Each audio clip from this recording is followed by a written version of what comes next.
સાંતલપુરના લોધરા ગામમાં બનેલી ઘટના અનુસંધાને પાટણ અધિક્ષક શ્રી ડીડી ચૌધરી સાહેબે પત્રકાર પરિષદ યોજી હતી। તેમણે જણાવ્યું હતું કે કાંકરેજ તાલુકાના ઓણ ગામના વતની 4 થી 5 યુવકો જે હતા તે લોધરા ગામમાં ગરબા જોવા ગયેલા, ત્યારે ગામ લોકોની ગેરસમજને કારણે તેઓના સાથે બોલાચાલી થઈ હતી। ત્યારબાદ 3 યુવકોના માથે મુંડન કરવામાં આવ્યા હતા। ત્યારબાદ એ વિડીયો સોશિયલ મીડિયામાં વાયરલ થતા પાટણ પોલીસ સ્ટેશન જે એક્શનમાં આવી ગઈ હતી। પોલીસ એક્શનમાં આવી હતી અને ભોગ બનનારનું નિવેદન લેતા ભોગ બનેલા યુવાનોએ જણાવ્યું હતું કે અમારે સમાધાન થઈ ગયું છે, અમારે કોઈ પણ પ્રકારની ફરિયાદ કરવી નથી।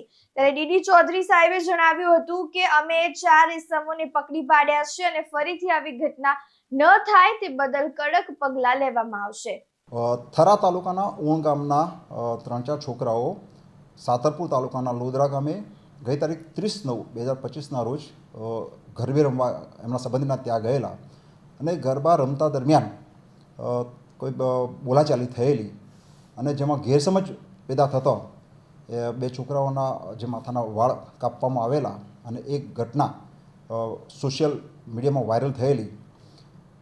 જે ભોગ બનનાર છે એમનું પોલીસે નિવેદન લીધેલ છે અને એમણે જણાવેલ છે કે આ બાબતે અમારે કોઈ પોલીસ કાર્યવાહી કરેલ નથી, કારણ કે એ ગામના જે છે એ એમના સંબંધી છે અને એમને સમાધાન થઈ રહેલ છે।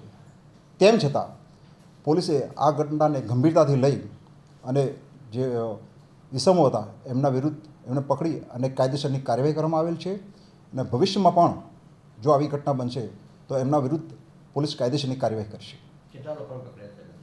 3 ઇસમો જે છે સંડોવાયેલા હતા એમને પકડેલ।